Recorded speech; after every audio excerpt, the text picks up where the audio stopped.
Hi, Voices of the Bench community. I'm Laura Prosser, the digital marketing manager here for Ivoclar North America, and I would like to invite you to start following us on Instagram. It's your chance to obtain exclusive updates on product announcements, industry news, upcoming educational events, and heartwarming stories about our local team and industry professionals. So let's get social together. Simply start following us on Instagram at ivoclar.na. That's Instagram at ivoclar.na. We'll see you there.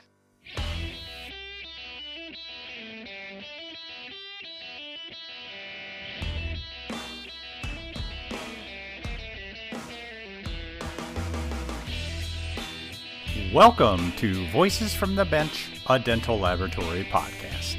Send us an email at info@voicesfromthebench.com and follow us on Facebook and Instagram.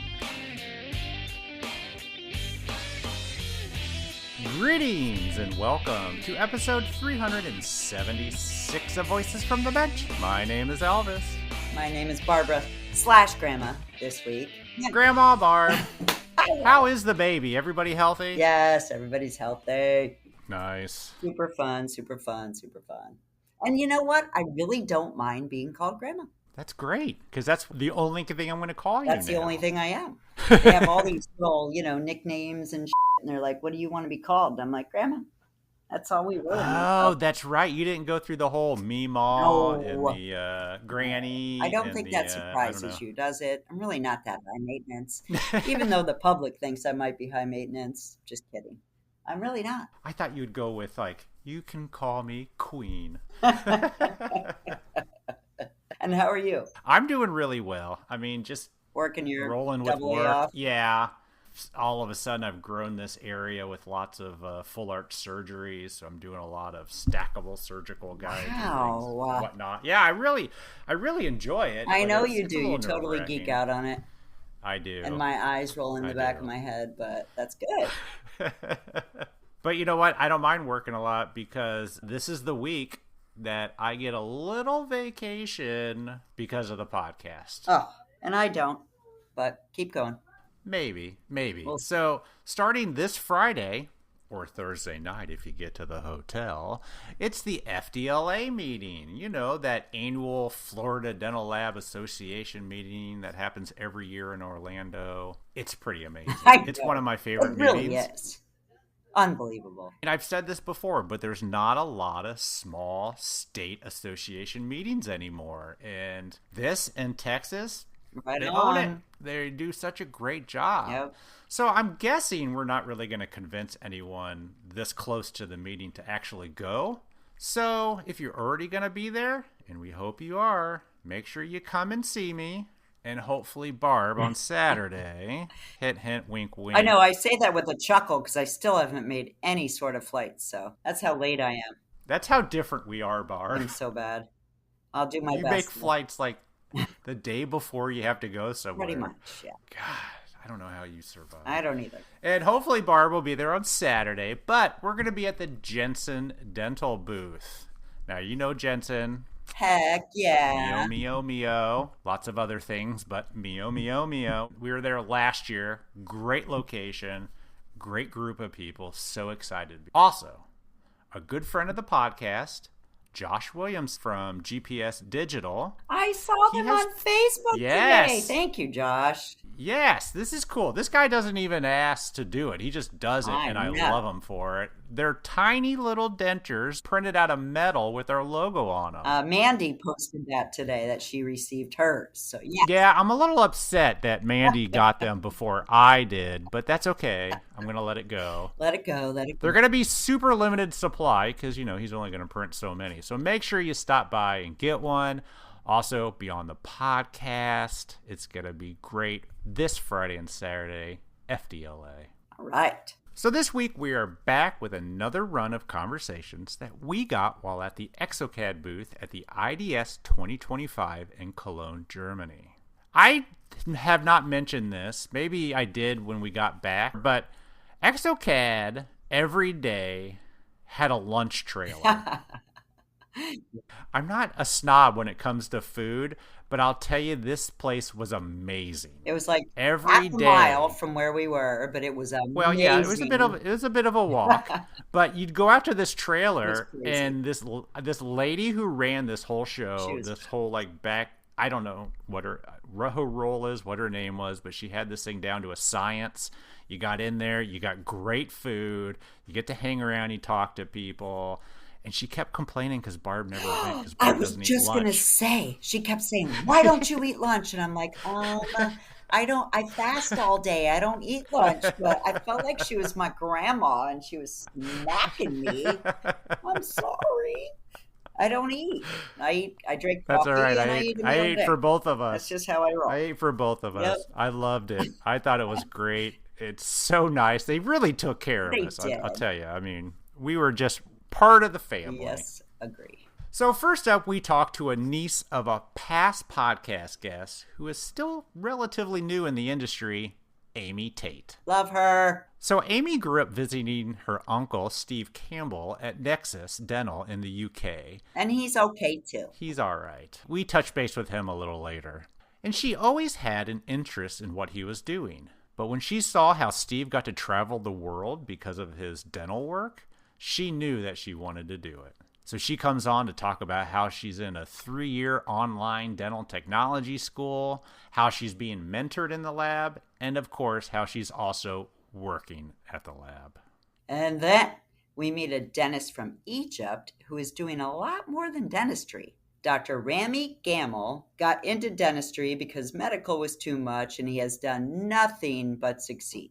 He talks about dental industry, what it's like in Egypt, getting the first printer in Egypt, setting up a network of places that patients can get cone beam scans, and iOS, and how his next venture is into education of the dentists as well as the patients. He doesn't have a lot of time. That dude sounds so busy. I know. And then we meet the Canadian technician to the denturist, Pam Rehm. Pam grew up in a dental chair as a child and took a huge interest in the profession. But honestly, not wanting to put her hands in people's mouths, it wasn't long before she discovered dental lab work. After graduating Nate College, Pam started working in labs and found her love of teaching. But now she's with Argon, Canada, making sure that all the denturists have access to the training that they need to take their workflow digital. Awesome. So join us as we chat with Amy Tate, Dr. Rami Gamil, and Pam Rehm.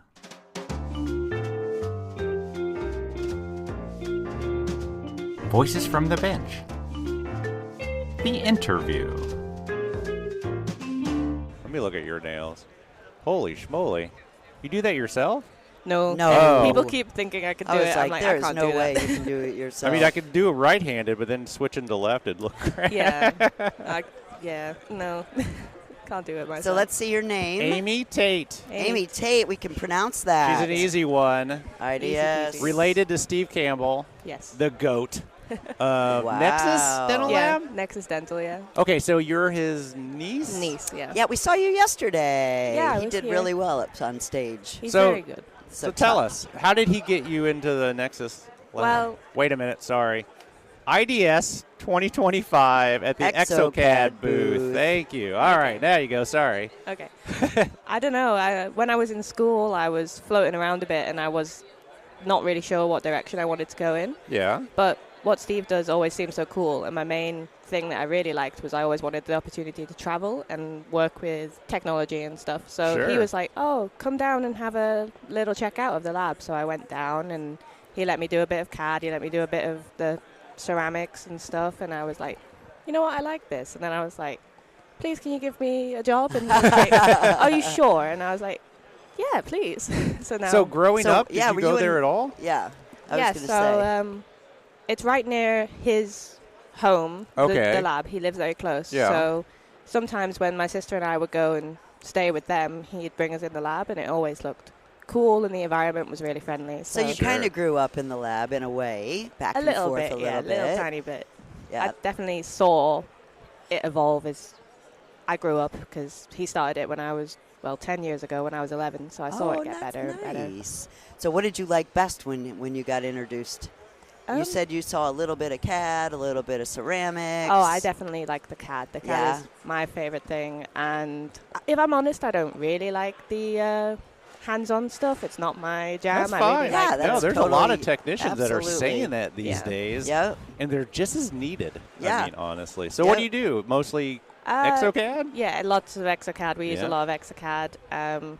I do a bit of everything. I'm trying to learn everything. I've only been doing it for a year and a half. So I was just going to say, so you've been there a year and a half, and you're already doing probably anteriors, single, posteriors. Yeah, I'm doing some anterior work and posteriors, and a lot of implant crowns. I like doing those. Oh, wow. Because they're a bit more interesting than doing just the standard prep crown. So because you get to design the abutment and everything? So Steve's trying to teach me a little bit of the abutment. I've just, dipped my toes into the abutments. It's a whole other realm of understanding scan bodies to what implant it is. And so is he kind of like your trainer a little bit? Are you over shoulder watching him and he's helping you? And so actually when we're literally face-to-face in the lab, but the computers are the monitors in between, so it's next so you're right there. So you pop your head over and say, I got a question. Basically, I'm like, Steve, help.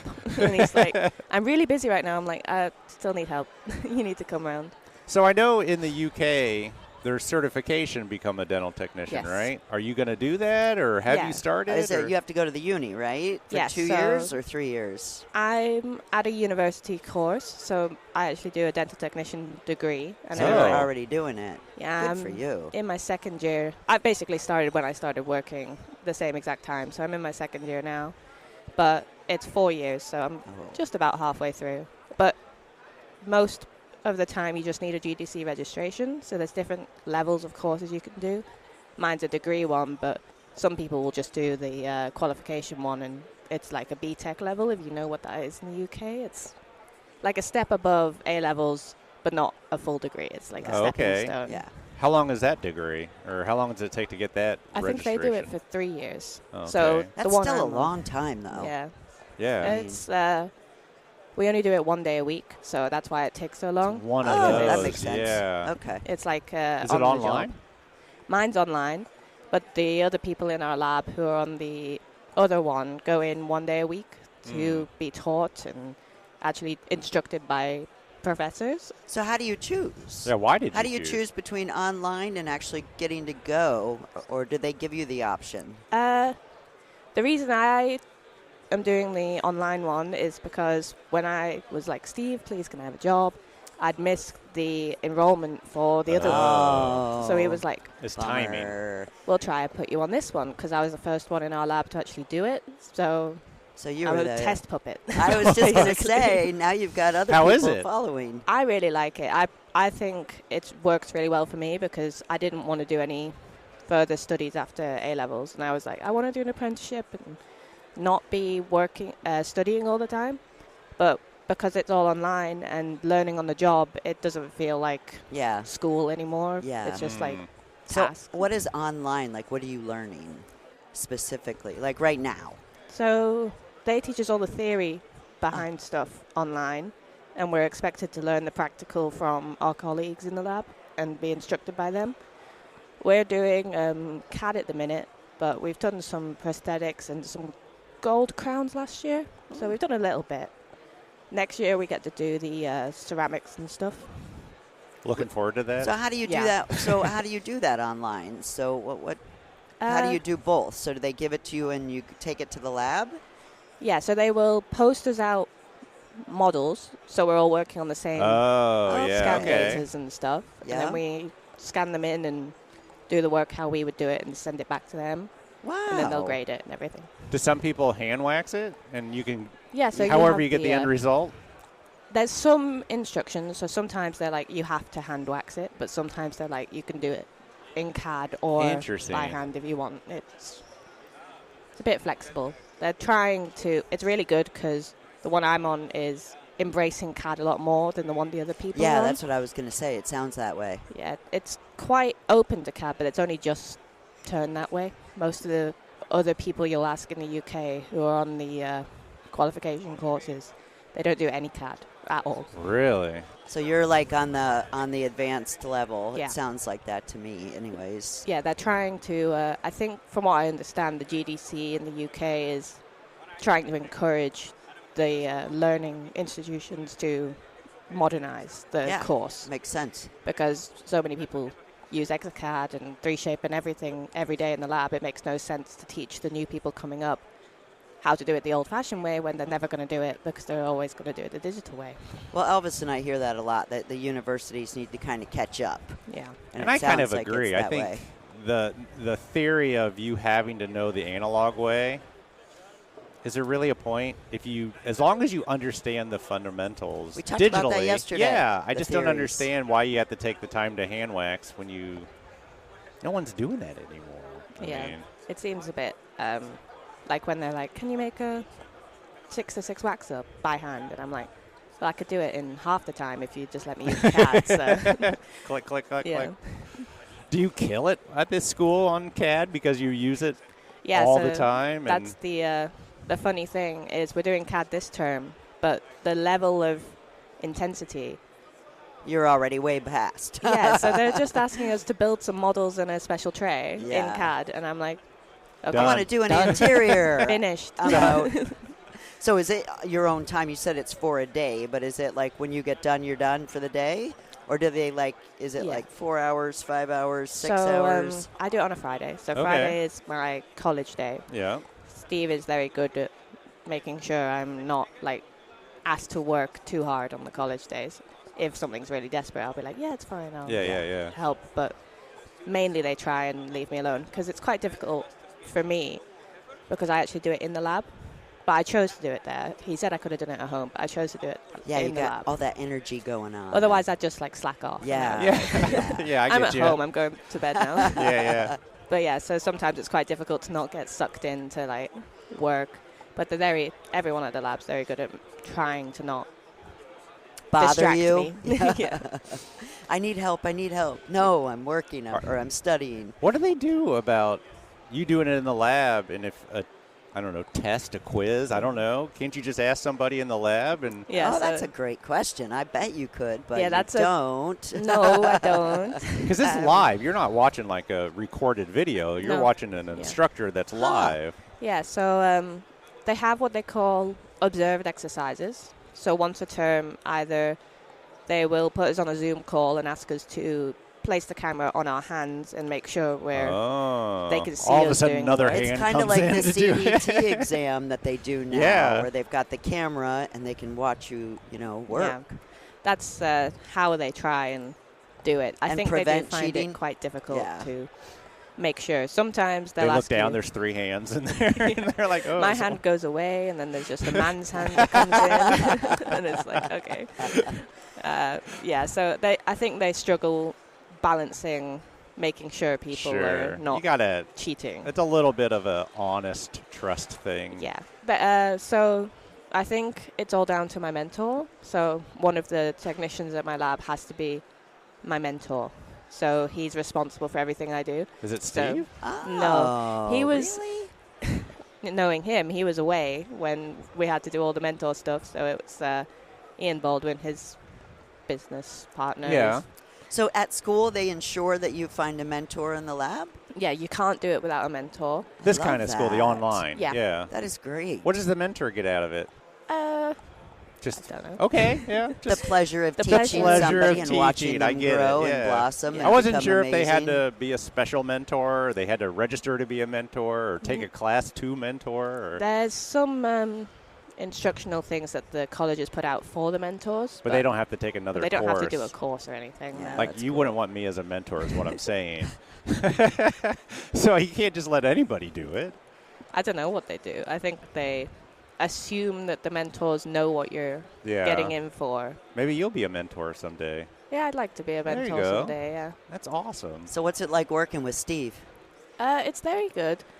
I like it because he's always trying new things. Yeah. It's not stagnant. He's like, oh, there's this new company. We're going to try something with that, and we're going to do this. It's not well, we know what we're doing, and we'll just always continue growing, doing that. Always Does he have this much energy all the time? Yeah. Pretty much, pretty much. Rough. He's got a lot of energy. Sometimes it's like, everyone's like, oh, it's a Monday, we're all hungover, and he's like, hi guys, we're all gonna do this today, and we're like, oh, Steve. Yeah. Even this morning, he's a driver. Like, oh yeah. So much energy. And I'm like, dude. No, yeah, he definitely brings the vibes. This is your first IDS? Yes. What do you think? It's so much bigger than I thought it was going to be. Everyone told me it was going to be huge, and I was like, yeah, sure, it's going to be huge. I got here, and I was like, okay, yeah, that's it definitely is huge. It's get lost huge. Like, seriously. Have you walked around? Have you spent some time? Or I know he has to speak like every hour, it seems like yesterday. Yeah, he has 3 talks a day, so he's definitely encouraged me today. He was like, you were here yesterday, today, go off, explore, have a look around, which is what I'm going to do. Just make sure you can find your way back. Yeah. Seriously. Are you looking for anything, or are you just going to wander? Or no, I have absolutely no idea what's here. I'm just going to wander around. Yeah. Because I haven't been. We'll see you Friday. Yeah. I'll come back eventually. I'll make it back. There's a lot of dental chairs and dental equipment, not just technical, but clinical. A lot That's of clinical. What I've seen. There's a lot big of clinical stuff. Yeah. Lots of doctors, lots of dentists. Same thing, really. So what's your plan? Are you taking over Steve's lab eventually? Let's get it out there. I don't know what his plan is for me. My plan, I really want to continue my education to a master's degree. Oh, wow. And then I want to lecture like Steve does. Yeah, Good nice. for you. That's What's because it? How do you get a master's? What's that? So in the UK, you get your bachelor's degree, which is your normal level degree, and then you can... You're doing that now? Yes. Okay. So then you can go and do extra... So your bachelor's is like wide range, everything in dental 4 technology. years. 4 years, and General master's studies. Is another 2. General studies, and then your master's is another 2 where you specialize in a topic, and you do a big dissertation on it. So it's like really in-depth research into one area. So you choose where you want to specialize. So what and I you're would choosing CAD. I'm not Can sure you specialize yet. in CAD? I think it maybe has to be more narrow than like just CAD. Yeah. So maybe something to do with implant planning or something like that. That's what I like to do. Yeah. So, and I think it's technical enough. If you choose too simple of a thing, like they won't let you be a master. Yeah. You have to that makes a lot of sense. You have to be wanting to do research, otherwise they're like, no, you're not wanting it enough. Yeah. Are you in the dental Instagram scene? Not really. Because there's Beth Brown. Who's that? The Party Enamel is her Instagram. She went through the masters. Yeah. Yeah, she talks about that a lot. Yeah, so one of the guys at our lab, he's done a master's degree with Cardiff Uni that I've actually gone with. He didn't do his bachelor's there. He went and did a master's after. Yeah. And his is in something to do with ceramics. I don't really know, but it's something to do with materials and ceramics. Oh, so wow. He does a lot of lecturing in anterior morphology and a lot of teaching in that area. And so him doing that was like what prompted Steve to put me on the Cardiff course for the bachelor's, because then you have that leading on to the masters if you want to do it. Yeah. That's was awesome. Pretty smart of him. That's Yeah. great. And now, is that your mom's brother or your dad's brother? So what's the relation? he's married to my mom's sister. Okay. So no blood relation between. Gotcha. That's good. It's tough working with family. I mean, I'm sure it feels like family.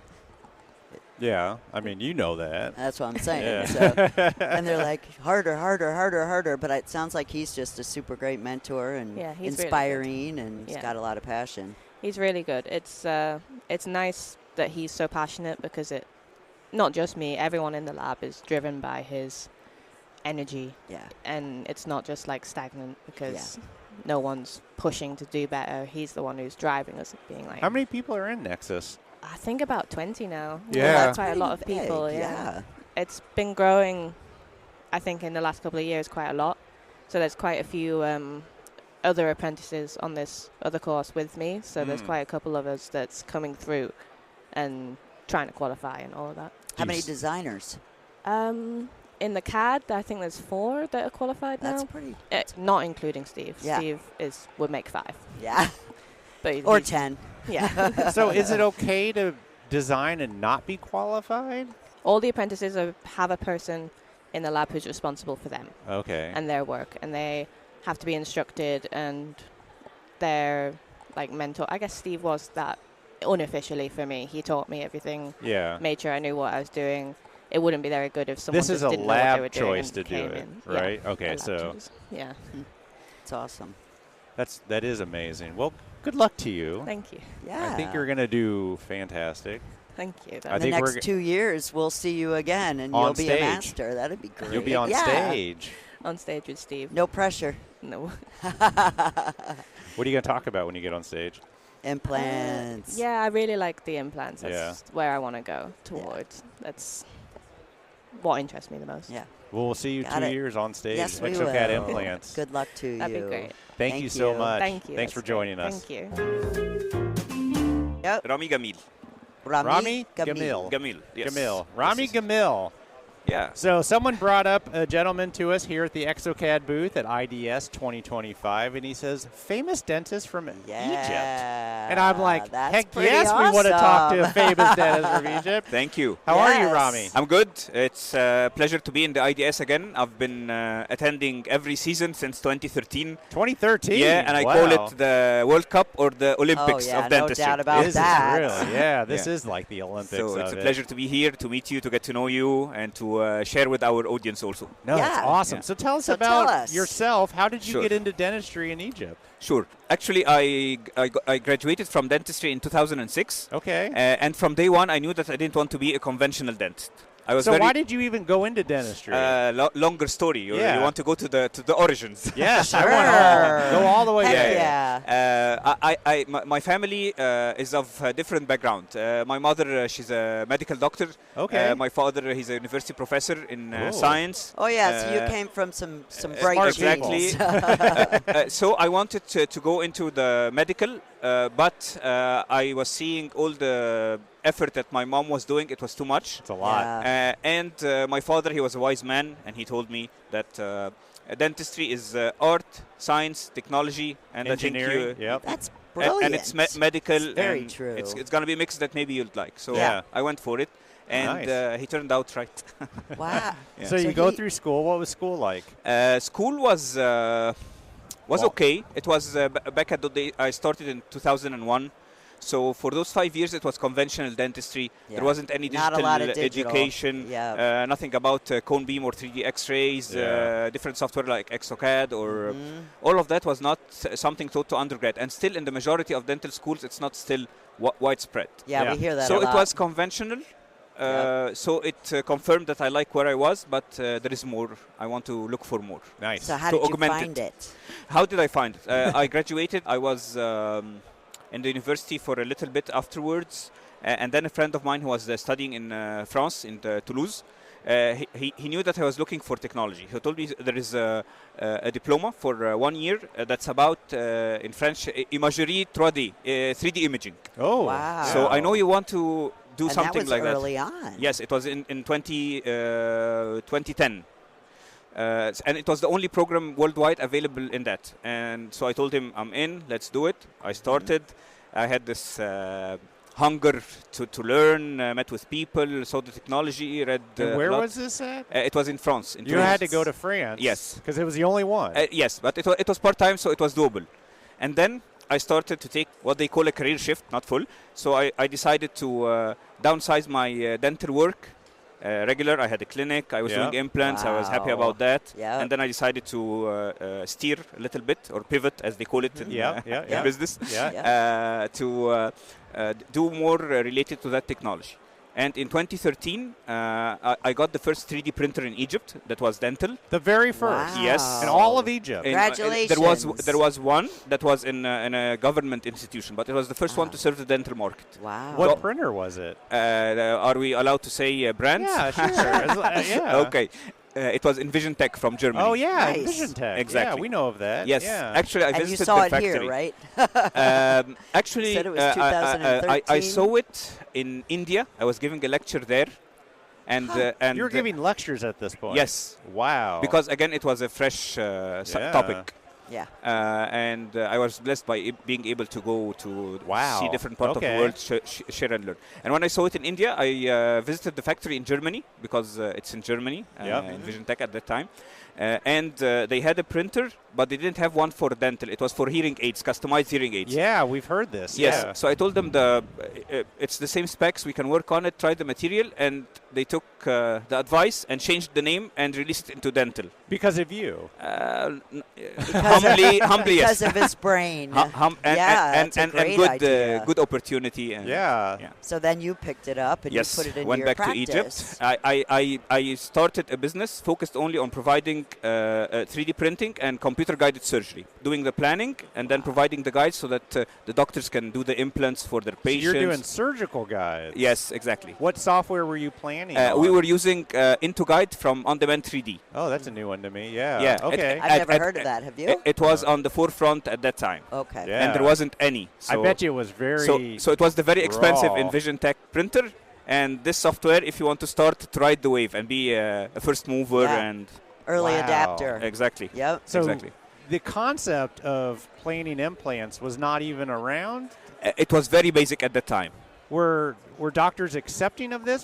People were struggling to use cone beam CT for planning, even for diagnostics at first. Yeah. So it was the very beginning of the wave. Wow. So we encouraged people to use the CBCT and the implants and the guides. So you were actually lecturing advocating. and teaching? Yes, I was going all around Egypt and the world talking and doing workshops, and because I believed in the message, I knew it was giving better care for the patients and better everything should be and guided, better exactly and better quality of life for the doctor. So I was pushing for it because I saw the common good in it, and the rest is history, as you say. Were you physically working the software, or did you have somebody doing it for you? At the beginning, I was doing everything by myself. And then for other doctors. For other doctors. And still running a practice part-time? Yes. And lecturing. And lecturing. And then I started to downsize one side and increase the other one. And then growing people, growing a team, growing a company. Wow. And now we are around 70 people. 70? Yes. 70. Wait a minute. I started by Rami, and now we are 70 and Rami. And the 70 and are more important than Rami. So what are you doing with these 70 people? I mean, printing, right now the business model developed more. 3D Vision started in 2013 only for printing. Yep. In 2015 we started also providing cone beam CT and diagnostics in a one-stop shop. So you can come, the patient for the cone beam, the intraoral scans early back then. So a doctor would send a patient to your facility to get all those records because they didn't have that stuff. Wow. Exactly. And then we started opening many branches, scaling up the operations. Now we have 8 branches of cone beam CTs and all that, and manufacturing. And now we are starting another thing. We called the main company was called 3D Vision, because we always said that the CBCT and 3D imaging gives you eyes to see. So it gives you that vision. I like it. In your mind, and so you can give a better option to your patients. And then we changed the name of the scan centers to TriScan. TriScan? TRI 3, because it's an easier name for the population in Egypt. And then now we are launching the 3D Vision education to educate the region and Egypt with the digital dentistry and EXOCAD and all that stuff. How do you stay up on that? You just keep going and going and saying, I want to try this, I want to do this? I think I have a balanced life. You think? My family, my daughter, we have a good relationship. Nice. So, and now it's more doable because of the team, as I said. Yeah. If it was me doing all of this, I believe in people. Sure. You cannot grow, no one man is an island. So I empower people, they grow, we grow together. They can have a good work and life balance, if we can say that. It's not as a cliche, but as a real value for us. And for me also. And but I love what I do. That's what keeps me running. So what are you looking for at IDS? Anything in particular? Because there's so much to see. It's ridiculous. Usually, I would take all the digital workflow. So I would see all the new scanners, all the new cone beam CTs, all the new face scanners, all the new software, all the new manufacturing, milling, laser sintering, printing. So we go through the whole cycle again every year, see what's disruptive, what's new, what's happening. Yeah. And then do you think to yourself, what am I going to invest in next? Like, do you already have like a 5-year plan? Yes. Like, I'm thinking I want to go here. Yes. Yes, but don't tell anybody. In the next phase, I want to invest in education. I want to educate people because educated people will use the technology. I always say that to bridge the gap between the technology and the market, you have to educate people so that they can know digital dentistry, they can buy the equipment and not afraid to use them. So I want to invest in 2025 heavily in education. And then the 5-year plan, as I said, I will not reveal it now. but it has a lot of... Retire early. No, I'm not sure. I don't think so. I'm not sure about that. Well, good for you. So talk about in Egypt. Yes, please. Most dentists, do they have intraoral scanners? Do they have CBC? Because you're providing a facility, but I imagine they're starting to buy them themselves. To give you a little bit of context about Egypt, we are 100 million plus population, 110. Yeah, sure, yeah. Yes. Yeah. So we have, I always say that the 1% in Egypt is a lot of number. Yeah. Exactly. Yeah. So you have some clinics that have CBCT scanners, but the majority of the population and the majority of the clinics definitely don't have CBCT. Yeah. Now with the scanners becoming more affordable, it's entering with the printer a little bit. Yeah. So my motto and one of my values is to democratize digital dentistry. So those who can buy the whole solutions, they are welcome. We love that. We teach them also, and we work with them. And those who can't, we are providing everything so that the patients, even in underserved areas, can have better access to healthcare. And now we are also offering AI and reports in AI with very affordable price, because we want to serve the population and raise the bar for the quality of care in dentistry in Egypt for the population. Wow. How is the dental care in Egypt? I mean, that many people and that sort of, I don't know if there's like a government kind of there is many things, and as I said, there is very niche clinics that offer world class. I bet, competing with many countries also, and you would find the middle, and you would find the governmental. You would find all of that. There is that level. Yeah. So our social entrepreneurship endeavors also, we see the vision and the responsibility to make all those work better as much as we can. Yeah. And it sounds like you're leading the way. You're listening and you're leading. My mind is leading, and my people are leading. That's great. And I'm following my team. Is Egypt printing 3D final restorations yet, or actually a couple of printers entered and a couple of resins entered the market this year. Nice. Yes, and you we are excited testing. about that? I'm excited, and always in digital dentistry, I don't like the hype. Yeah, I There's always a lot call of it. hype. I always call it a lot the of digital dental revolution, and not in the digital dental hype. So we are revolutionizing, doing new stuff, but at the same time, we want to validate. We want to make sure that what we are using is good. It's medium and long term is good. It's not causing any harm, so that it builds a solid foundation and grows. How's your labs in Egypt?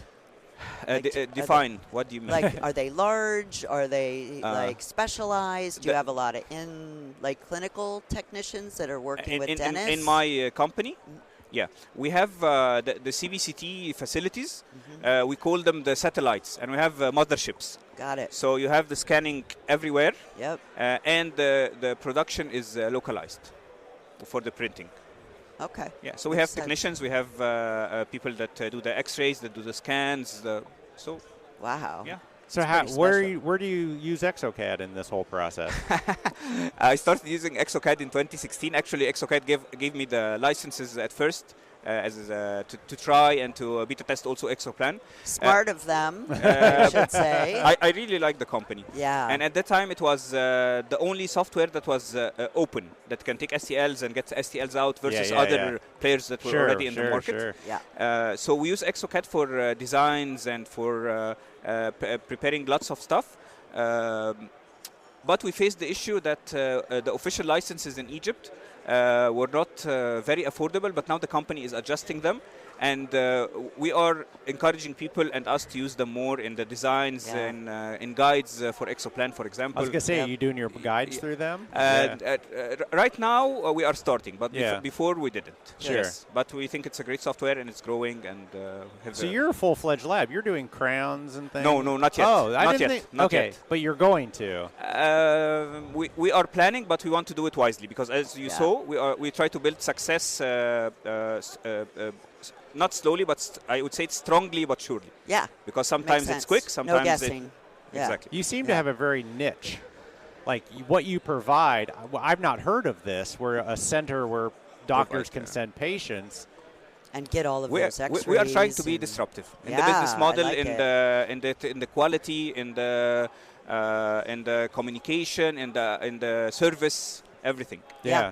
Because it needs all of that to work well. Anybody doing digital dentures in not Egypt? much. No? Only in research. We help that with some universities for research, but in day-to-day, not yet. Have you seen one? Have you tried one? Yeah, I mean, you like? Yeah. I mean, you excited about it? I like, but again, I always think how to make this being scalable and works for a bigger base. Yeah. Wow. Well, that's exciting. Well, thank you. My pleasure. For telling us your story. Yeah, my pleasure. Thank you so much. My pleasure. Yeah. Thank That's you. awesome. I think you're our first from Egypt, maybe? I know. I don't know. You. But You're welcome to visit us anytime. Yeah. And give me a call. I'll take you around. Be careful. We're going to show up. Yeah, we will. I'd love to. Anyone who wants to come, we can show them our facilities, our education, and also the touristic stuff. Egypt is very famous, again, for the pyramids. I'd love to go. And we have good diving spots and a lot of good food. So you're always welcome to come. Awesome. Thank you so much. I appreciate it. Thanks for sitting down. Thank you. Pam Rehm? Rehm, like a ream of paper. Rehm. Ream team, Pam dream Rehm. team.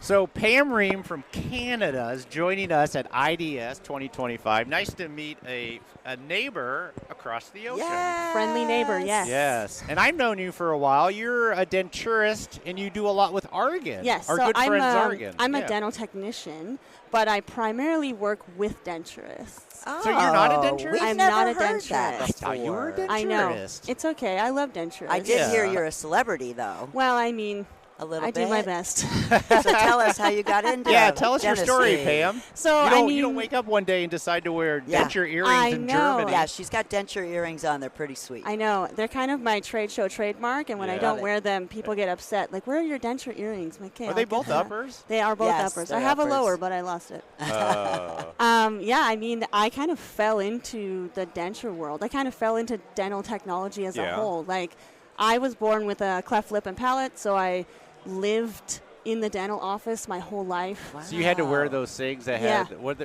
obturator? I had everything. What are they Yes, called? That, and I had braces for 8 years. I've had 5 jaw surgeries. I've had wow. a palatal Serious? expander. Like, every ortho thing you can imagine has probably been in my mouth at some Really? point. Well, somebody did a really That's great pretty job. incredible. Thank Yeah, you. you don't Yeah. even notice, sincerely. Honestly, and growing up, like, my mom's first language is not English, and so the practitioners, they don't tell the children what's happening, so I didn't really fully understand everything that happened. What was her, like, French? Because She's French-Canadian? Swiss, actually. Oh. Wow. So she immigrated to Canada, and so, I mean, she speaks fluent English, but when it comes to the dental world, there's so many complicated things. Oh, so kids doubt don't about know. it. Yeah, exactly. So we just kind of went with it. And then I graduated high school, and I didn't really want to be a dentist because I'm not really comfortable touching people's mouths. Good call on that part. Exactly.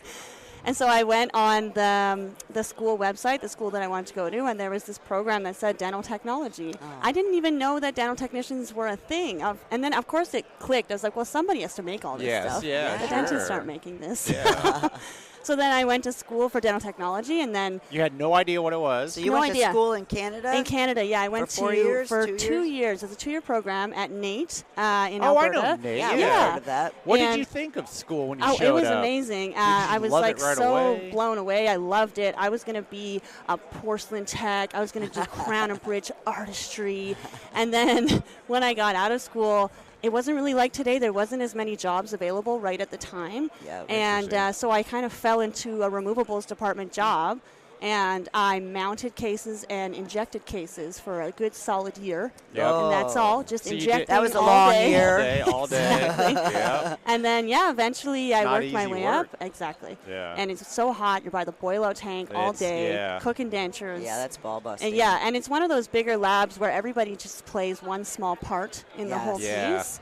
And then eventually I So was you running spent a the whole department. year and you never knew how they set them up. I did. They Like, we were all in one room, but my job was just that. And Yeah. so eventually, Stay in your corner, right? Exactly. I did learn all the other positions, and I ended up running the department Oh, wow. for a small amount of time. And when you're running a removables department, a large part of your job is just teaching dentists how to make a denture. Yes. So you just that is so true. I need like, this they from really you. don't know. Yeah. So you just end up on the phone all day. And then part of that, we started some study clubs locally. So we had some study clubs with Straumann, and then I started lecturing for like Henry Schein and for Ivoclar, just small in Canada, in my province.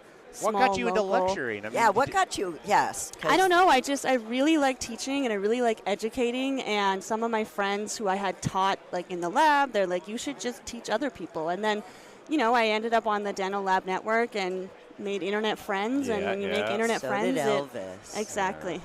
So what do you teach? Like, what are your courses? So do you have at different the time, courses? at the time we were doing a study group How on to take an impression, exactly. damn it. Yeah. We were doing like full arch impressions. No, full arch fixed restoration. So bars and teaching people how to do bars. And when I started doing that, all these denturists started coming to my courses.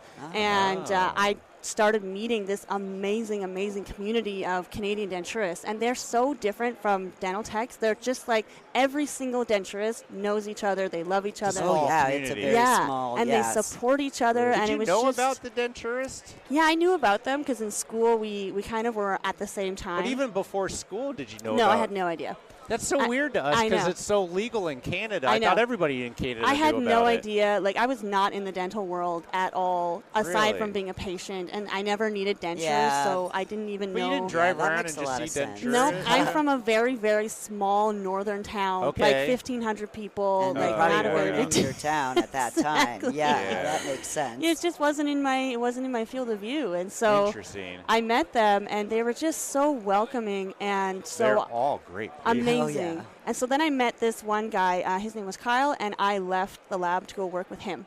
And then in 2019... So he was a denturist? He was a denturist. So when you say go work with, were you doing setups for him? Yeah, so he needed, like some denturists would like to have an in-house technician so that they could see more patients and we can be doing more of the lab side work. And I really, really wanted to do digital. Really, really. And because, I worked at a lab, they were fully digital crown and bridge, and I was doing digital, but only for bars. So I had the old Straumann system, the really old Nobel system, and we were doing bars, and I was like, no, there's digital dentures. But this was 2017. Yeah. Nobody's doing digital dentures. That was early, yeah.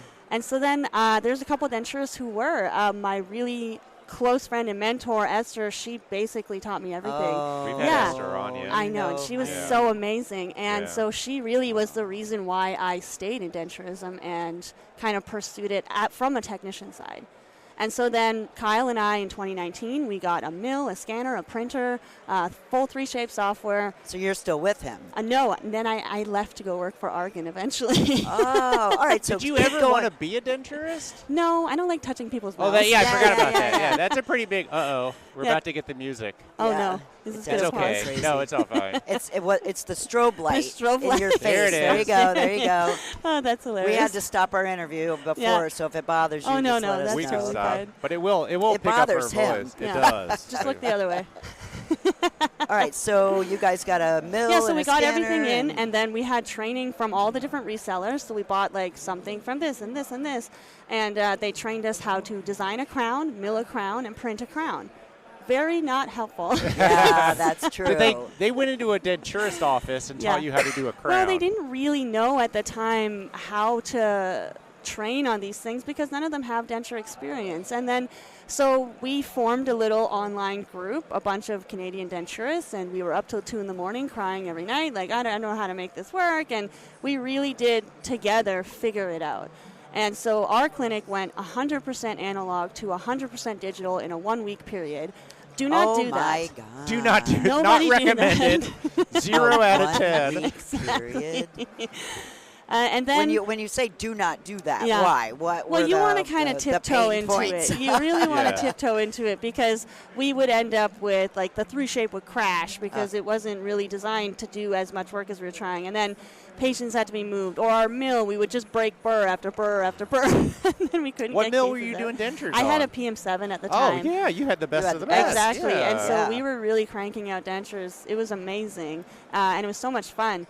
And then so many other denturists were like, we want you to train us. And so I started training all across North America on digital. So they would go buy their printer, scanner, mill, whatever from all the resellers who weren't really equipped at the time to train them on it. How sad is that? I know. Yeah, to buy it equipment is, that have to find someone else to train you I know, on exactly. it. Yeah. And so I started training across North America. So you went ding, ding, ding, I love you guys, and I'm in. I hope you charged a lot. I did. And then you deserve it was great. The thing is, I was so busy. I still have a full-time job, and then I'm traveling around training. And so it didn't really – and then I realized I love training more than I liked working at the bench every day. Yeah, sure. And so I found Kyle a great technician. She's amazing. And I emailed Arjun, and I said, hey, I'm really good at dentures, and I like training and educating. You don't really have a presence in the denture world. Like, that's crazy. Let's figure it out. Idea Why to go there? So I actually, when I went to NATE, so there's a 2-year program, and then you have a summer break. Yep. In the summer break, they said, go try to work for dental. Just try anything, even like a Stereotech, like anything. And Arjun happened to be at Spectrum Edmonton, and they had this lecture on like, we're going digital. And it was actually the first year that Arjun, like they had just purchased this business called Castle Mills in Kelowna.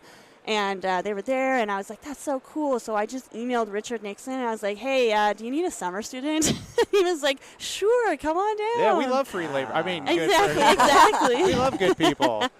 So I went down there for the summer, and then 10 years later, I still had a good relationship with them. And so I said, hey, why don't we do this? Argon is such good people. Oh, honestly, and they jumped on it? And they jumped on it. And so so you developed it then, so we much. Basically, my role in Canada is only to sell and educate to denturists. And my entire job is transitioning denturists who want to from fully analog to fully digital. So I sell them the equipment, and then I go in and I train them for 2 days, and then I support them after that. Wow. I was going to ask, so it's 2 days. It's a 2-day training. So typically, like, let's say you get a printer and a scanner and maybe a mill. You'll get all of the standard training that every reseller has. So, like, your warranty, how to calibrate, all that stuff. Blah, blah, and then when they leave, you're kind of like, I don't know what to do. So I go in and I train them from a clinical standpoint, like, what appointments do you need to do? How does it change how you see your patients? Oh, that's so true. Exactly. And, like, because the way you do you try-in don't have to see is them different. As many times. Exactly. And then train them on the design and how to print it, and if they want to mill it, how to mill it, and kind of go from there. So when you go in and train, do you see patients with them? I can if they want to. That's how I would do it. Yeah. So I have what's called, in my province, we have a restricted activities license that you can add to your RDT license. Oh. And so it gives me the legal ability to take impressions. So scanning is technically taking an impression. Yeah. And so I can be hands-on. You don't want to be in their mouth. Yeah, but I mean, I'm guiding them. So I'll guide their hands, and they can do the touching. You know, it's good. And so, it's been amazing. So I've been there now for 2 years. And they take you all over the world to speak. This is insane. Do they really? So I started speaking on behalf of Arjun. And I don't know, they've just been so kind and welcoming and wonderful. Oh, they're good people. So I mean, it was amazing. 2 or 3 Chicagos ago, I think, when I met you. So I started, it's actually hilarious. I started in October of 2022. Yep. And on my second day of work, and I'd never been to Chicago. I'd hardly even been to Toronto. Like, basically my world has been Western Canada. There. Yeah. And my boss on my second day, Richard Nixon, he came to me and he's like, hey, by the way, we signed you up for 2 lectures in Chicago. Your boss's name is Richard Nixon? Right? Okay, yeah. He's no longer with Arjun, but at the time. And he's like, hey, I signed you up for 2 lectures in Chicago. And I was like, in Chicago? Like, I've never even attended the show. Never mind, like, speaking 2 lectures. Oh, he signed you up to lecture? Yeah, for 2 lectures on the Thanks, stage. Man. I know. And Holy moly. You know, it's funny to me because I went to Lab Day Chicago for probably 10 years before I got to speak at Chicago, and it felt so good to finally speak at Chicago. And you were like, never been. It's like, doing it twice. At the same time, it like blew my mind because like every technician knows what Chicago is, and I didn't even think that I would get to like the larger Canadian shows. Never mind all the way to Chicago. The big show. And then this year, last year, later in the year, I got an email, and it was just like, "Hi, your hotel was reserved for IDS," but nobody told me, and I'm like in my house like crying. I'm like, "I'm going to IDS. Oh my God, it's happening!" And then a couple months ago, they're like, "So you're ready to lecture?" I'm like, "I can't. I'm lecturing at IDS." They're like, "Yeah, that's why you're coming to IDS." Why else would we? I'm like, I don't know. Good behavior.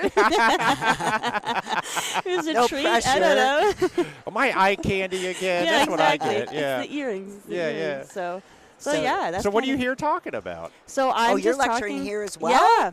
I missed that. Are you done, or you still have to talk? I still have one more tomorrow. Wow. Look at you go. Just talking about denture workflows, because I think when people talk about digital dentures, they always focus on milling, printing, technology. Nobody really talks about the actual workflows to get there. Yeah. What are you doing in the office? Yeah. From a lab's perspective, if a lab is going to be driving this, they need to know what the dentist needs at what step. I was that lab. So they can help train the dentist. Exactly. And the dentists are going to call you, just like they did me, all day, every day. And you can be like, hey, we're not using a wax rim anymore. We're going to use this instead, and explain it to them. But if the lab doesn't know, the dentist doesn't know, I feel like that's where the big gap is right now in the lab I feel side. like our lab doesn't. I mean, we're getting it's a into huge it chunk now. Of what I but do. That's a huge amount of knowledge that you're providing the lab to be able to help the dentist to make the lab successful in digital. Exactly. Too. And I think the reason why dentures were so successful is because it's in-house, it's tiny, and they do everything themselves. Well, they see both sides of it. Exactly. Yeah. It makes sense to them. Doing it on a lab scale is very difficult, but now I think we can learn from the dentures community, and we can take all of the mistakes that we all did, and we can now support the lab side and kind of bring this forward. I think, so. Would you come to Florida?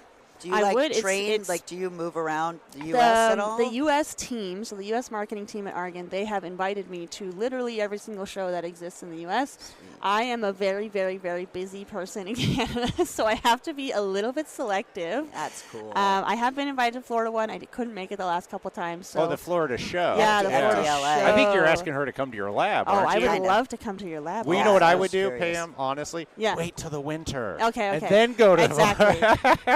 That's the really right good move. Point. Don't go in August. Florida's the bomb, right? That's funny. And it's very cold where I am. Yeah. Enjoy Florida in the winter. Exactly. So do some of the denturists that have some of the equipment send to Argon to get their dentures printed? Yeah, so we print, and now we even mill dentures in Canada. And so if you send us a file, we'll print it or we'll mill it for you. And I think it's a really nice entry into it. I don't necessarily think you have to outsource forever, but focus on the hard stuff, which is the workflows, which is figuring it out, and then outsource the manufacturing until you're ready to bring it in-house. Yeah, to go all in with everything. Yeah, like I said, don't trade do in a week. In a week. Don't do that. Yeah. No, I'm a big fan of starting small, outsourcing, using good partners, and then bring it in. And that's kind of what Argent is known for. Like we outsource, but we also sell the equipment and the supplies, and it's such a well-rounded company. And like I'm so fortunate to be able to offer all of the different ways to support my customers. Oh, yeah. So yeah, it makes people that want to get in the lab business. Yeah. A little more in control of their destiny. Exactly. Because, I mean, $150,000 worth of equipment investment, or can I send it somewhere and still be in the game? And then start to make money, because when you shorten your workflows, you can see more patients. So you can build up a little bit of a cash flow. I think digital is a little more efficient. And once you have, a nice little nest egg, then maybe get some equipment. Or maybe you're happy outsourcing forever. Yeah. There's nothing wrong with that. Either way it goes. How are you handling scanning a dentulous arches? That's tough. Okay. I don't believe in scanning a dentulous arch. I'm right with you. High five. I talk to people about this because a big part of my job is getting doctors to send us digital for dentures. I think. And I'm like, just take an impression and scan that. The intraoral scanning companies have done a very good job at saying if it's digital, that means there's no more impressions. And for immediate dentures or for something that you need right now, sure, do it. But how do you take an accurate bite? You can't really.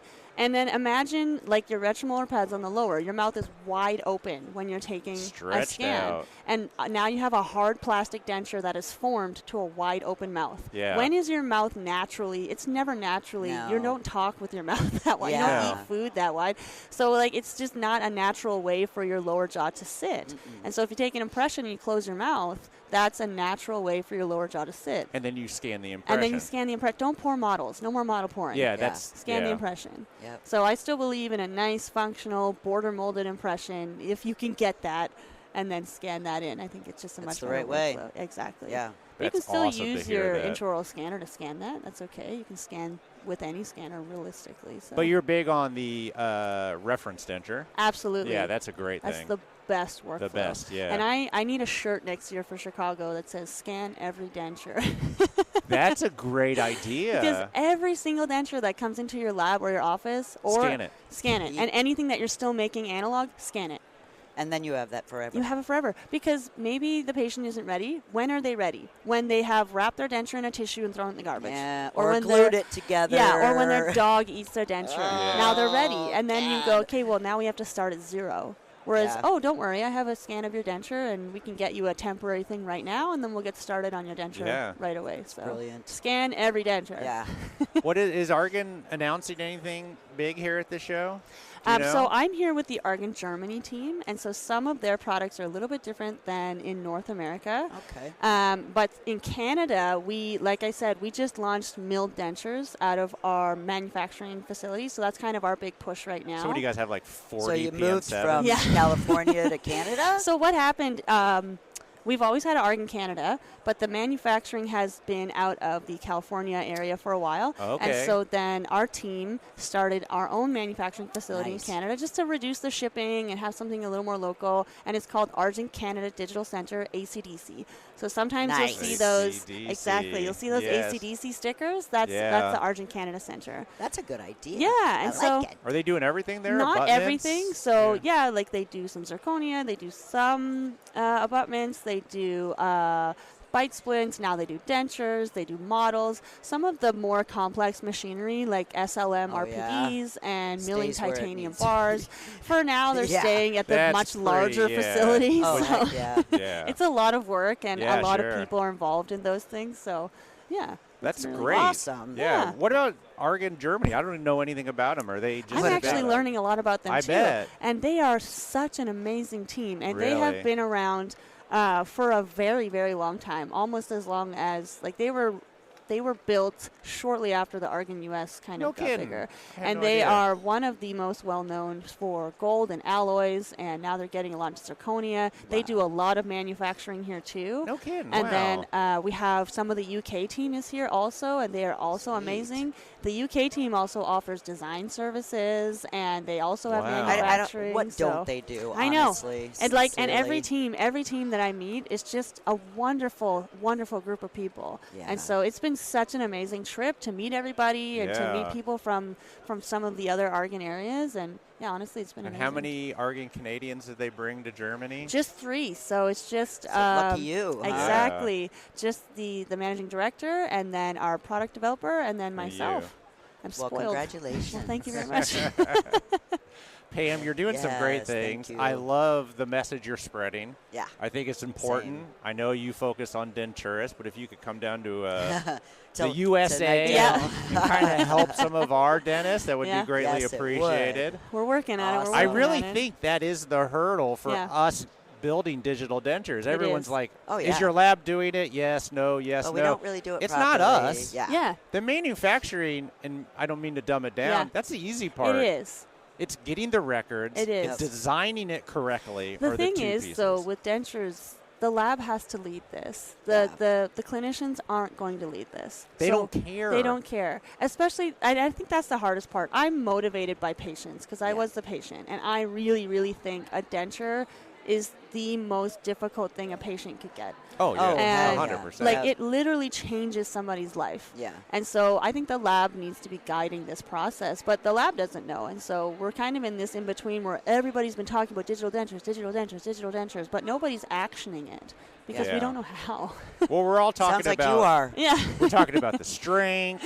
We're talking about the flexural strength. Exactly. None of that matters if it doesn't fit. Yeah. And if we don't get everything right. Exactly. Pam, you're amazing. Yes, I love thank it. you, Pam. Thank you for you. stopping by. Of course. Stopping back by. Stopping back by. I was You're ready a busy today. woman, man. Keep doing what you're doing. Oh, thanks so Awesome. much. It's been a pleasure. I really love what you guys do, honestly. Like, your podcast has gotten me through many long days at the bench. So Thank you. And now long drives across Canada. I Exactly. imagine. There's a lot of road in Canada. Oh, there sure is. Yes. Yeah. Well, I'm sure we'll see you, everywhere? I'm sure maybe I hope in Florida. some more shows coming up soon. Yeah. So, Yeah, I'll be at awesome. Lab Day West. Yeah. Sweet. I don't know There if you we're go. going to be there. That's like in 2 weeks. I know. Yeah, I don't think I can do a turnaround that quick. I need to sleep. Yeah. Maybe the next one. There Chicago. you go. Rest. Yeah. Awesome. Thanks, Thank you. Pam. Of course, thanks. huge thanks to Amy, Dr. Gamil, and Pam for sitting down with Elvis and I at the EXOCAD booth at IDS 2025. Can you believe that was already like 2 months ago? It's insane how far away it seems. Jeez, it's going to take me another year to recover, but anyway, we do love talking to people new into our industry and seeing the endless possibilities where you can go. Amy, you and I got tight. I think you're the bomb. I wish you luck, and Elvis wishes you luck. And we know that in 2027, you're going to be on stage at IDS. Wink, wink. Mm-hmm. And how cool was it to talk to a dentist from Egypt in Germany, Elvis? Like, how is that even happening? But we did it. I don't even know. If you told me I'd be talking to an Egyptian in Germany a year ago, I would have laughed. Right. But what a cool concept of providing technology to the dentists that don't have it and making it available to everybody. And we really love what you're doing. And of course, the wonderful and amazing Pam, who's making sure that the denturists of the world are leading the clinical and lab side of all things digital. It's not an easy task, but if anybody can do it, you can, lady. Thank you, Pam. Thank you, everybody. That's all we got for you, and we will talk to you next week. Have a good one. We'll see you at FDLA or Chicago. See you in Florida. Right. Bye.